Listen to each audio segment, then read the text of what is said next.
राधे राधे, हरे कृष्णा। जिस महीने को लोग अशुभ कहकर ठुकराते थे, उसी महीने को स्वयं भगवान विष्णु ने अपना नाम क्यों दिया? कैसे मलमास बना पुरुषोत्तम मास? क्यों इस महीने में किया गया छोटा सा पुण्य भी करोड़ों गुना फल देता है? और कैसे एक रोता हुआ अपमानित महीना पहुंचा सीधे वैकुंठ धाम?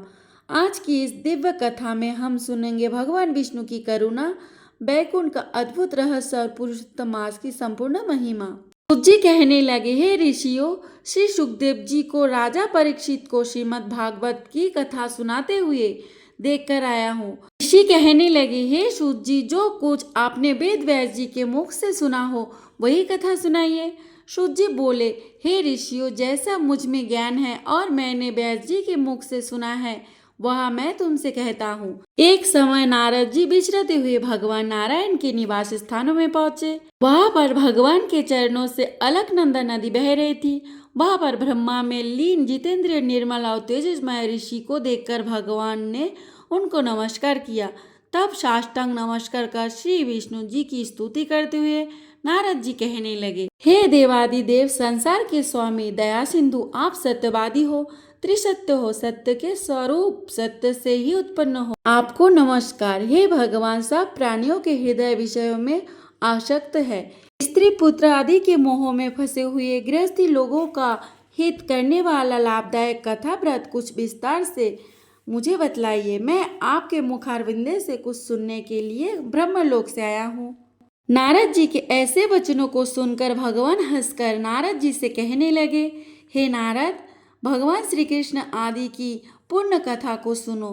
हे तात, जगत के विधाता और उसको एक पल मात्र में नाश करने वाले, उनके कर्मों को कहने वाला पृथ्वी पर कौन समर्थ है? हे नारद जी, ऐसे भरयुक्त कथा भी तुम जानते हो, परंतु फिर भी दरिद्रता को हारने वाला, यश और श्रेष्ठ पुत्र को देने वाला, मोक्ष देने वाला तथा शीघ्र सेवन योग्य ऐसे अद्भुत पुरुषोत्तम मास महत्व को कहा जाता है। नारद जी कहने लगे, हे प्रभु, स्वामियों सहित मैंने चैत्र आदि मास तो सुने हैं, परंतु इनमें पुरुषोत्तम मास नहीं सुना। यह पुरुषोत्तम मास कौन सा मास है और यह कैसे हुआ? हे कृपा निधान, यह सब आप मुझसे कहिए। इस मास का स्वरूप और विधान मुझसे कहिए। क्या करना चाहिए, स्नान कैसे करे और दान क्या करे, और जब पूजा तथा उपवास आदि का क्या साधन है? इसके अतिरिक्त और भी कोई सार हो, यह सब भी बतलाइए। यह कथा अत्यंत पापों का नाश करने वाली, पुण्य देने वाली और भगवान विष्णु की कृपा प्राप्त करने वाली है। नेमि शरण में बैठे सभी ऋषि मुनियों ने हाथ जोड़ करके सूत जी से कहा, हे सूत जी, आपने हमें अधिक मास का महत्व सुनाया। अब यहाँ बतलाइए कि यह अधिक मास इतना महान कैसे बना? जब वर्ष के सभी महीनों के स्वामी कोई न कोई देवता है, जैसे चैत्र, वैशाख, श्रावण आदि महीनों के अधिपति देवता है, तो इस अतिरिक्त महीने का कोई स्वामी क्यों नहीं था? हे मुनियों, यह प्रश्न अत्यंत कल्याणकारी है। यही प्रश्न एक समय देवर्षि नारद स्वयं भगवान नारायण से किया था। अब मैं वही पवित्र संवाद आपको सुनाता हूँ। एक समय देवर्षि नारद जी ब्रह्मांड में भ्रमण करते हुए पृथ्वी लोक पहुँचे। वहाँ उन्होंने देखा कि लोग अधिक मास आने पर उसे तुच्छ समझते हैं। कोई शुभ कार्य नहीं करता, विवाह, यज्ञ, गृह प्रवेश, मांगलिक कार्य सब रोक दिए जाते थे। लोग कहते थे, यह मलमास है, अशुभ है, त्याज्य है। यह सुनकर वह महीना अत्यंत दुखी हो गया। इस महीने के पास कोई देवता नहीं था, कोई सम्मान नहीं था, कोई पूजा नहीं करता था, सभी उसका अपमान करते थे। वह सोचने लगा, मेरा जीवन व्यर्थ है, संसार में मेरा कोई सम्मान नहीं, सब मुझे अपमान करते, अशुभ बोलते हैं। मुझसे तो अच्छा है कि मैं नष्ट हो जाऊं। ऐसे सोचकर वह अत्यंत दुखी होकर रोने लगा। वह महीना रोता हुआ देवताओं के पास गया। पहले इंद्र के पास गया। इंद्र बोले, मैं स्वर्ग का राजा हूँ, पर मैं तुम्हें अपना नहीं सकता। फिर वह ब्रह्मा जी के पास गया। ब्रह्मा जी बोले, हे मास, प्रत्येक महीने का स्वामी पहले से निश्चित है, मैं भी तुम्हारा भार नहीं ले सकता। फिर वह भगवान शिव के पास कैलाश पहुंचा। भगवान शिव ने करुणा से कहा, हे मास, मैं तुम्हारा दुख समझता हूँ, परंतु इसका समाधान केवल भगवान विष्णु ही कर सकते हैं। तुम उनकी शरण में जाओ। यह सुनकर वह दुखी महीना रोता हुआ बैकुंठ धाम की ओर चल पड़ा। सूत जी बोले, हे ऋषियों, जब वह दुखी और तिरस्कृत मलमास सभी लोगों से निराश होकर लौटे, तब उसके हृदय में केवल एक ही आशा शेष थी, अब केवल श्री हरि ही मेरी रक्षा कर सकते हैं। ऐसा सोचकर वह रोता बिलखता वैकुंठ धाम की ओर चल पड़ा। वह वैकुंठ के समीप पहुंचा तब उसने ऐसा दिव्य प्रकाश देखा जो करोड़ों सूर्य के तेज से भी अधिक था, किंतु आंखों को शीतलता देने वाला था। चारों ओर सुगंधित मंद पवन बह रही थी। वहाँ के वृक्ष साधारण नहीं थे, वे कल्प वृक्ष थे जो भक्ति की इच्छा पूर्ण करते थे। उन वृक्ष पर स्वर्ण जैसे चमकते पत्ते थे। फूलों से ऐसी दिव्य सुगंध निकल रही थी कि मन तुरंत शांत हो जाए। वहां के सरोवर में स्वर्णिम कमल खिले हुए थे। हंस, चक्रवाक और दिव्य पक्षी मधुर स्वर में भगवान का गुणगान कर रहे थे। गंधर्व बीना बजा रहे थे। अप्सराएं भगवान की महिमा गा रही थी। सनक नंदन आदि महान योगी भगवान के ध्यान में लीन थे। चारों ओर नारायण नारायण की ध्वनि गूंज रही थी।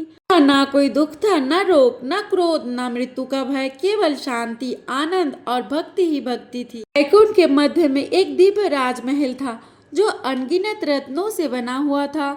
उस महलों के भीतर भगवान श्री हरि विशाल सिंहासन पर विराजमान थे। उनका शरीर नभ मेघ के समान श्याम था। उनकी आंखें पूर्ण खिले हुए कमल जैसी सुंदर थी। उनके मुख पर करोड़ों चंद्रमाओं जैसी शीतल मुस्कान थी। उनके वक्ष स्थल पर श्रीवत्स का चिन्ह चमक रहा था। गले में बैजंती माला सुशोभित थी। उनके हाथों में शंख, चक्र, गदा, पद्म और कमल सुशोभित थे। उनके चरणों से दिव्य प्रकाश निकल रहा था। माता लक्ष्मी अत्यंत प्रेम से उनके चरण दबा रही थी। गरुड़ जी हाथ जोड़कर सामने खड़े थे। देवता भगवान की स्तुति कर रहे थे।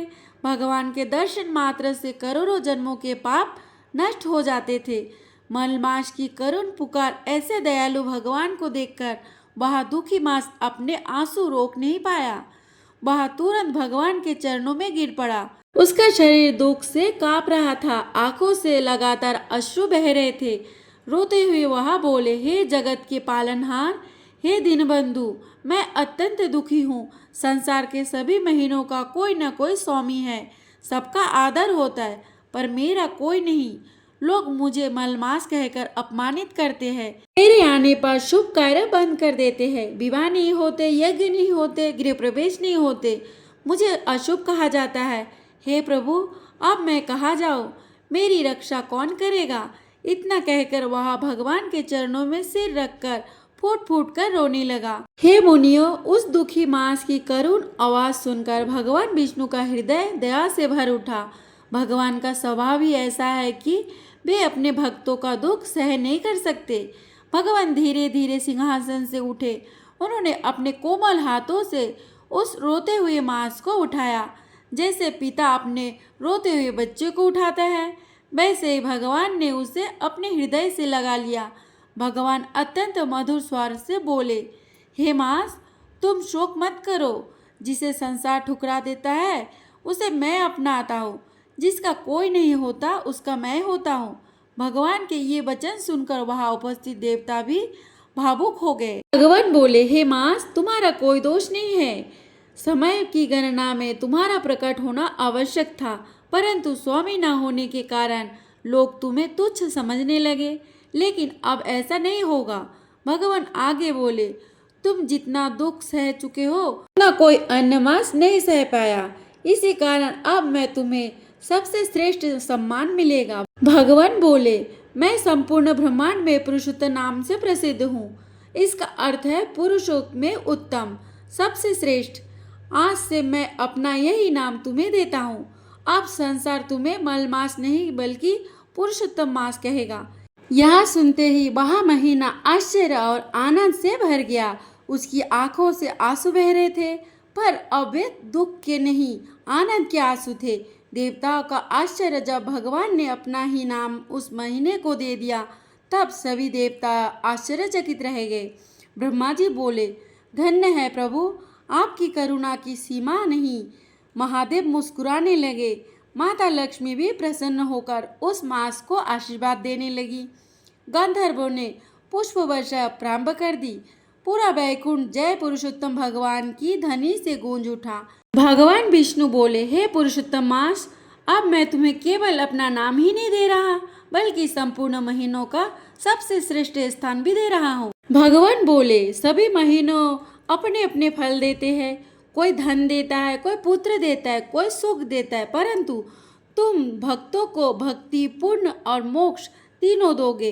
भगवान बोले, जो मनुष्य इस मास में प्रातः स्नान करेगा, भगवान का नाम जपेगा, गीता पढ़ेगा, विष्णु सहस्त्र नाम का पाठ करेगा, दीपदान करेगा, तुलसी पूजा करेगा, व्रत रखेगा, ब्राह्मणों और गरीबों को भोजन कराएगा, उसे अनंत गुना फल मिलेगा। भगवान आगे बोले, यदि कोई इस मास में थोड़ी सी भी भक्ति करेगा तो उसका फल अनेक यज्ञों से भी अधिक होगा। गरीब भक्त भी होंगे प्रिय।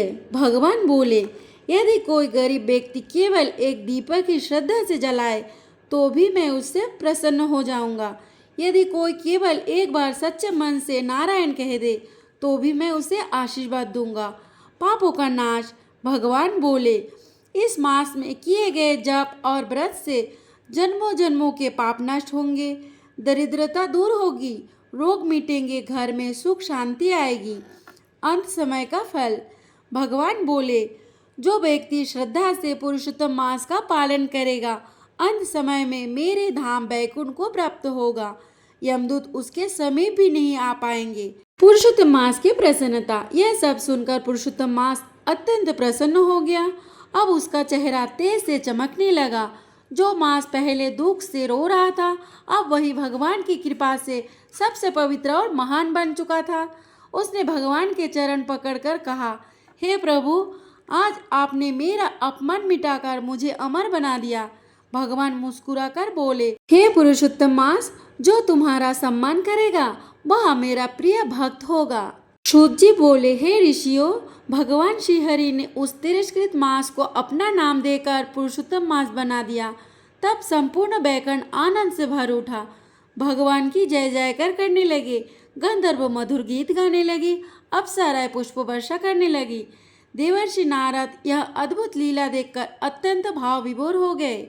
उनके मन में विचार आया, जब भगवान ने इस मास को स्वयं अपना नाम दिया है, तब निश्चित ही इसका महत्व अनंत होगा। अवश्य ही इस महीने में किया गया पुण्य साधारण नहीं होगा। ऐसा सोचकर नारद जी ने अपनी वीणा एक ओर रखी, हाथ जोड़कर भगवान विष्णु के सामने विनम्रता से कहा, हे प्रभु, हे दीनदयाल, हे भक्तवत्सल नारायण, आपकी कृपा अपरंपार है। जिस मास को संसार ने ठुकरा दिया उसे आपने अपने सम्मान दे दिया। आप कृपा करके यह भी बतलाइए, यदि कोई मनुष्य श्रद्धा, नियम और भक्ति से पुरुषोत्तम मास का व्रत करे, इस मास में स्नान, दान, जप, तप और भगवान का स्मरण करे, तो उसे क्या फल प्राप्त होगा, उसके जीवन में क्या परिवर्तन आते हैं और इसे अंत में कौन सा लोक प्राप्त होता है। नारद जी की यह विनम्र प्रार्थना सुनकर भगवान श्रीहरि प्रसन्न हो गए। भगवान नारायण का उत्तर। भगवान विष्णु मधुर मुस्कान के साथ बोले, हे नारद, तुमने अत्यंत कल्याणकारी प्रश्न पूछा। यह प्रश्न केवल तुम्हारे लिए नहीं बल्कि संपूर्ण मानव जाति के कल्याण के लिए है। अब ध्यानपूर्वक सुनो। पुरुषोत्तम मास का व्रत और भक्ति करने वाले मनुष्य को क्या क्या दिव्य फल प्राप्त होंगे। भगवान बोले, हे नारद, मनुष्य अनजाने में अनेक पाप कर बैठता है, कभी कभी अहंकार से, कभी कभी क्रोध से, कभी लोभ से, तो कभी मोह में पड़कर। इन पापों के कारण उसे दुख, भय और अशांति प्राप्त होती है। परंतु जो व्यक्ति पुरुषोत्तम मास में श्रद्धा से मेरा नाम जपता है, उसके जन्मों जन्मों के पाप अग्नि में सूखी लकड़ी की तरह जलकर भस्म हो जाते हैं। भगवान बोले, जो व्यक्ति इस महीने में भक्ति भाव से दान करता है, गरीबों को भोजन कराता है, गाय, ब्राह्मण और जरूरतमंदों की सेवा करता है, उसके घर की दरिद्रता धीरे धीरे समाप्त होने लगती है। जहाँ पहले कलेश, अभाव था, वहाँ सुख और समृद्धि आने लगती है। रोग और मानसिक कष्टों से मुक्ति। भगवान बोले, हे नारद, पुरुषोत्तम मास केवल बाहरी सुख ही नहीं देता बल्कि मन को भी शुद्ध करता है। जो व्यक्ति श्रद्धा से व्रत करता है उसका मन शांत होता है, उसके भय, चिंता और मानसिक दुख दूर होने लगते हैं। मेरी कृपा से बड़े बड़े रोगी का प्रभाव भी कम होने लगता है, घर में सुख शांति का आगमन होता है।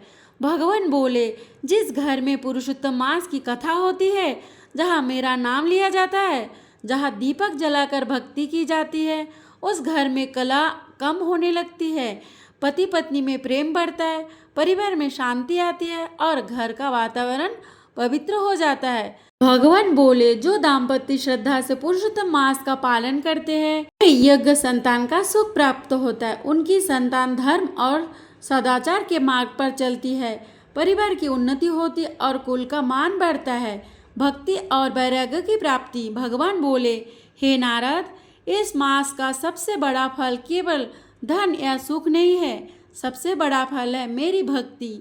जो व्यक्ति पुरुषोत्तम मास में सच्चे मन से मेरा स्मरण करता है, उसके हृदय में धीरे धीरे भक्ति उत्पन्न होती है। उसका मन संसार के पापों से हटकर भगवान की ओर लगने लगता है। भगवान विष्णु गंभीर स्वर में बोले, हे नारद, जो मनुष्य श्रद्धा से पुरुषोत्तम मास का पालन करता है, अंत समय में मैं स्वयं उसकी रक्षा करता हूँ। जब उसका अंतिम समय आता है, तब मेरे दूत उसे लेने आते हैं, यमदूत उसके समीप भी नहीं आ पाते। ऐसा भक्त अंत में मेरे परम धाम वैकुंठ को प्राप्त होता है।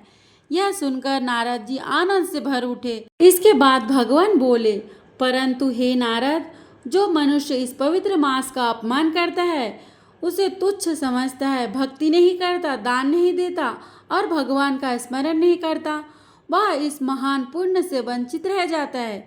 भगवान आगे बोले, मनुष्य को कभी भी किसी पवित्र समय, व्रत या भगवान की महिमा का अपमान नहीं करना चाहिए। जी बोले, हे महान ऋषियों, यह कथा अत्यंत पवित्र और कल्याणकारी है। जो मनुष्य श्रद्धा और भक्ति से पुरुषोत्तम मास के इस दूसरे अध्याय को सुनता है या दूसरे को सुनाता है, उसके जीवन के अनेक दुख दूर होने लगते हैं। सूत जी बोले, इस कथा को सुनने से मन शुद्ध होता है, घर में सुख शांति आती है, पापों का नाश होता है, भगवान विष्णु की कृपा प्राप्त होती है। जिस घर में पुरुषोत्तम मास की कथा होती है, वहाँ नकारात्मक शक्ति दूर रहती है, देवताओं की कृपा बनी रहती है, घर का वातावरण मंदिर जैसा पवित्र हो जाता है, भगवान की विशेष कृपा। सूत जी बोले, भगवान विष्णु ऐसे भक्तों पर विशेष कृपा करते हैं जो श्रद्धा से पुरुषोत्तम मास का महत्व सुनते और सुनाते हैं। सूत जी बोले, हे ऋषियों, इस प्रकार भगवान नारायण और देवर्षि नारद के बीच पुरुषोत्तम मास की यह पवित्र वार्तालाप पूर्ण हुई। जो भक्त श्रद्धा से इसका श्रवण करता है, उसका जीवन मंगलमय हो जाता है। इस प्रकार अधिक मास महत्व के दूसरे अध्याय की दिव्य कथा पूर्ण हुई। अगर आप लोगों को वीडियो अच्छा लगे तो लाइक, कमेंट एंड सब्सक्राइब कर देना। राधे राधे।